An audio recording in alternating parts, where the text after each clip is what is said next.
Hello, my name is Nichlas Emmons, and I'm a program officer with the Indian Tenure Foundation. I'm so happy to stand before you today to talk with you about the educational video game, When Rivers Were Trails. Now, I didn't expect to have such a full room. I'm quite literally looking at a room full of empty chairs, but at least they're chairs. There's something in the room with me as we do these presentations. So there's a lot of comfort to be had in that.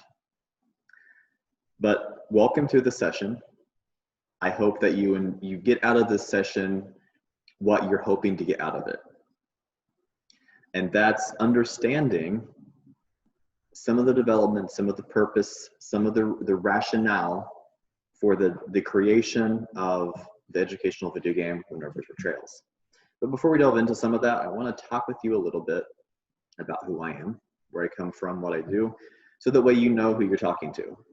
Now, for many of you, I am a new face, and that's justified. I've never been to any video game conferences, with the exception of Games Done Quick, when it's held here in the Twin Cities, which is a different type of experience altogether, but quite fun as well.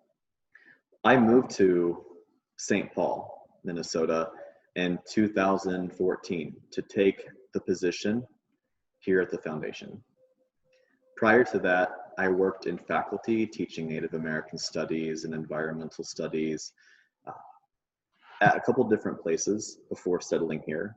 I did earn my doctorate in education from Ball State University. And so I do a lot of work with education. I publish in education, I talk about education, I present on education. And while it's easy to say that we're here to talk about the video game, well, the video game, When Rivers Were Trails, was created to satisfy the mission of the foundation, but as you'll see, has actually done quite a bit more than that.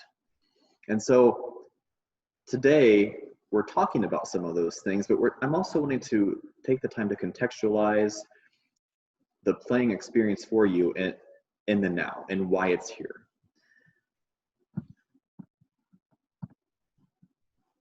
The Indian Tenure Foundation. The past 6 years, I've been blessed with managing the foundation's educational programming. Now, this foundation has a vast amount of educational programming. We have a K-12 curriculum called Lessons of Our Land. That possesses about 250 standardized lessons for teachers to be able to use right away in their classrooms, teaching about Native peoples, Native histories, some Native culture pieces, and also contemporary issues. These pieces are also easily adaptable for teachers in any classroom. So if you're teaching, say, in the Pacific Northwest, well, you want to teach about the Native peoples who are there, who are still there. Not necessarily, although it's not awful to do so, about teaching about those in the American Southwest or the Southeast or the Trail of Tears, all very important pieces, all very important peoples, all very important histories. But the Lessons of Our Land curriculum is so easily adaptable that you would be able to take the lessons from the website, our website, lessonsofourland.org, and be able to work on it fairly easily for your own classroom and your own students and your own needs. And that's an important piece of that. That was developed prior to my joining the foundation in 2014. But when I got here, we evaluated the programming to determine, okay, what are some of the weaknesses and where can we improve? And one way we decided to do that was, we have this curriculum, it's there, we built it, some have come to it, but we need to do something else. We need to be able to promote the curriculum and also the foundation and Indian land issues in a different way. And so I created a program called the Professional Development Program for Teachers. And this program has been through different renditions since 2015 when I started it. So it was about the summertime 2015 when I started providing resources and development to teachers in different places. Between now and then, so 5 years, we've reached over 3,000 teachers in 6 states, reaching just over 60,000 students twice a year with information about Indian histories, land histories, cultures, contemporary issues. There's a lot of resources out there that teachers, administrators, community members can use to talk about these topics. We're not the only ones. Our good friends at the National Indian Education Association has also put together a website full of different resources that help teachers, parents to teach about, in a responsible way, about Indigenous issues and histories and cultures. And so I encourage you to take a look at some of these things, if in fact maybe you know teachers or maybe you are a teacher, to think about how we can, how you can use this in your own life. In addition to the professional development program, we also worked with Elizabeth LaPonce at Michigan State to develop the educational video game When Rivers Were Trails. Now, I always like to qualify that, the educational video game When Rivers Were Trails. I do that because whenever I say, oh yeah, like I worked on a team that created a video game, they start thinking Call of Duty. And okay, I mean, I suppose we could, that sounds really expensive. It also sounds like pretty wild if we made an Indigenous Call of Duty. I'm not sure how well that would actually go over either. But education has a purpose, and it's also fun. So for many of you out there, you've played probably the infamous Oregon Trail, right? Well, this game has been described as an Indigenous take on that. Some may disagree with that, but some completely believe that this is how this feels. And that's an important part, right? So like you're going through these processes, you're understanding how a game is played, you're understanding what it's supposed to achieve. You know from the very beginning what is happening to your character in the game. And it's a journey. It's not always a great one, but it's supposed to articulate real meaningful issues that affected Indigenous peoples, our ancestors, prior to now. Now, while the foundation focuses on those land issues, like Lessons of Our Land curriculum centers education on land and place-based learning. And our professional development program goes into understanding some of those policies and some of those histories and understanding how you can use the curriculum. When Rivers Were Trails follows an Ojibwe person from northern Minnesota across the northern United States and then down into Northern California, learning about a whole host of land-related issues in the late 1800s. But to achieve our mission, the Foundation's mission, which is to see the recovery of Indian lands within the reservation boundaries, we want to also identify some other larger challenges that might help us to meet our mission. Teaching about Indigenous peoples. I've been doing this for a long time. About 20% of Americans believe Indigenous peoples no longer exist.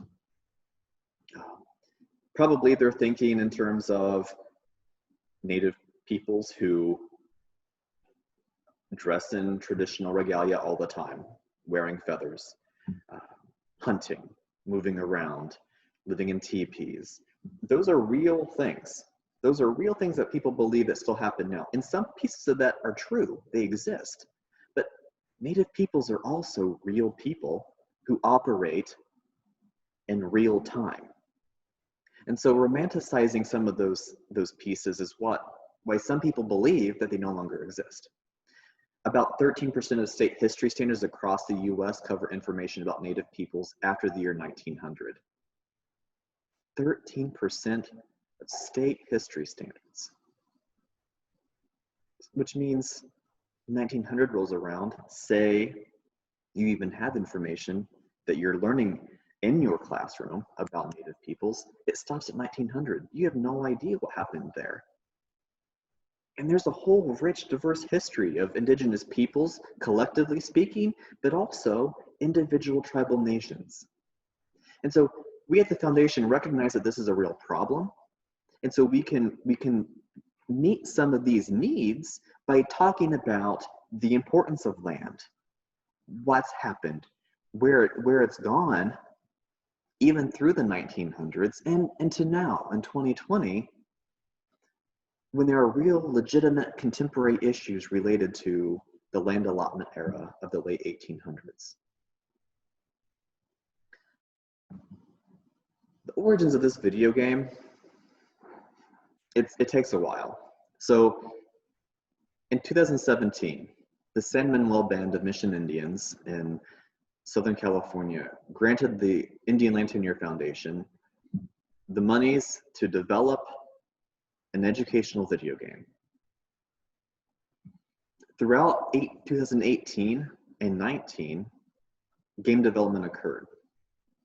We launched the game officially in 2019, but even after the launch, you know, there are things you have to clean up. I know all of you who work in the gaming community understand how some of those things work. And then, of course, now, and since 2019, we've been working on marketing, professional development, but also the video game itself, When Rivers Were Trails, has been in museum exhibits. It's been at video arcades. I've used it in my professional development with teachers because it's something they could use. They could play it together with their students, or they can play it, they could assign them to play it on their own or in small groups. There's any number of ways that educators can use this video game in their classrooms. And especially during the global pandemic, when everyone's online right now, the video game has been able to provide teachers with something to have their kids do, and the learning becomes more memorable.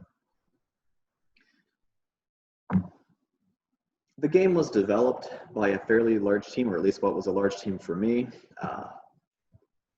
Over 20 Indigenous writers were involved in the development of this game. Many of them were members of their own communities, which means that they're sharing their stories to share. We contracted Indigenous artists and musicians to do the artwork, which is among the most beautiful art I've seen, and the music, which is both soothing and an important part of the gaming experience. And of course, the whole point of this is to inspire not just people to play the game, but also within our own communities when we're trying to inspire people to think about who we are and to share our stories in meaningful ways.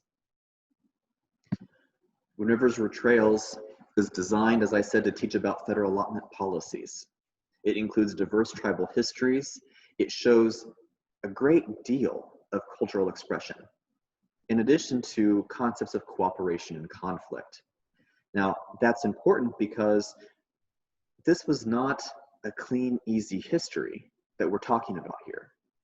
When the federal government comes in to divide Indigenous reservations, most of the reservation land was then sold to non-native peoples, yet the reservation boundaries remained intact, presenting a lot of contemporary jurisdictional issues.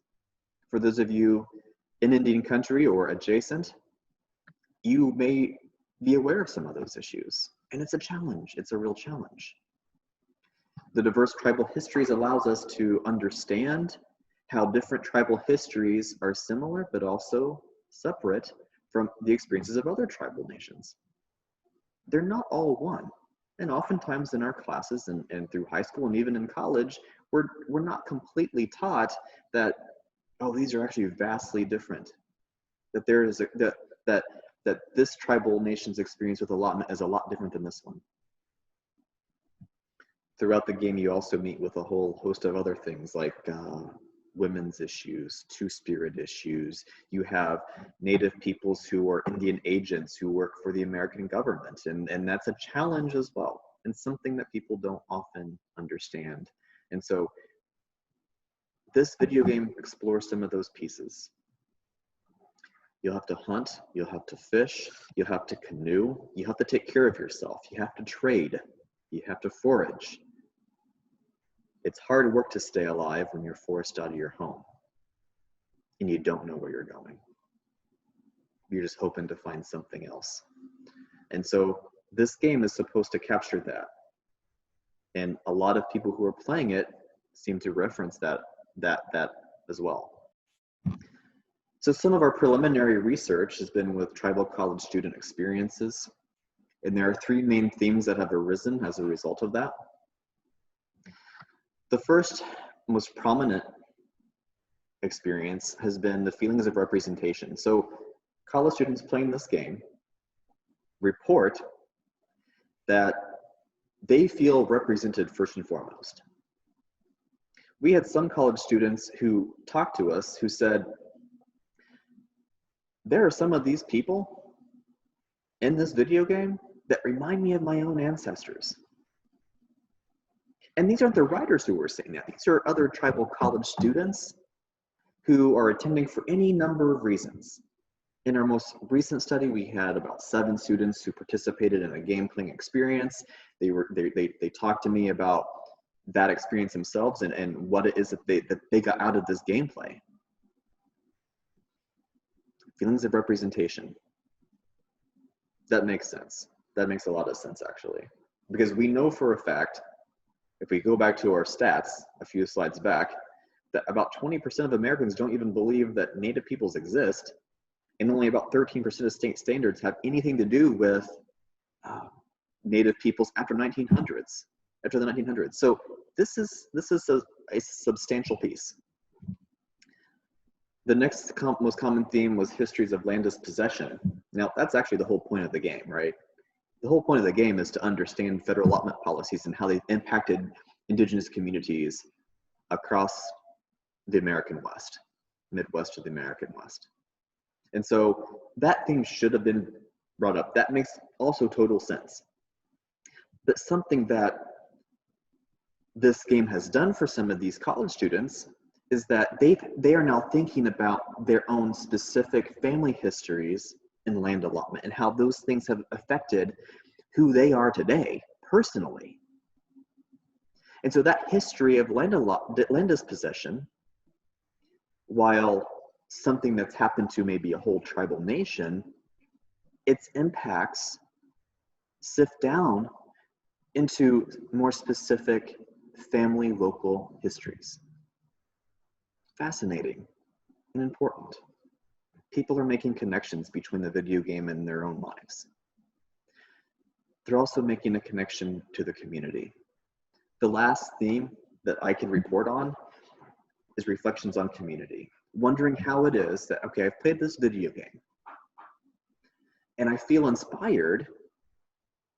I think that's the right word to use.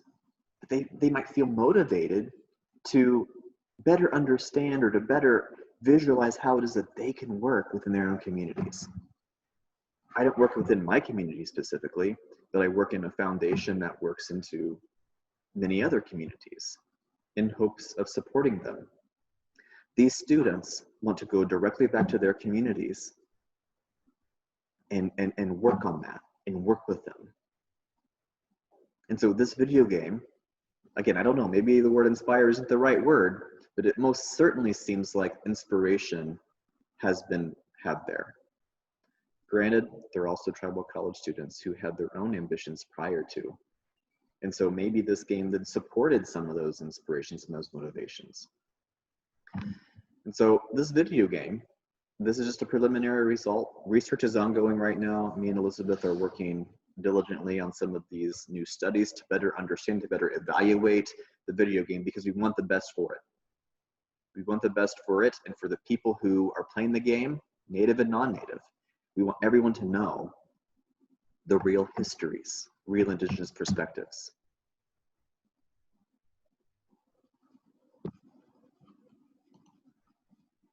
And finally, questions, comments, conversation. You can contact me at Emmons@iltf.org. That's NEMMONS@iltf.org. I'd love to hear from you, talk with you. We could set up a phone call, another Zoom meeting. That would be fine as well. So thank you very much for your time. Thank you for your attendance in this session today. And I look forward to hearing back from any of you.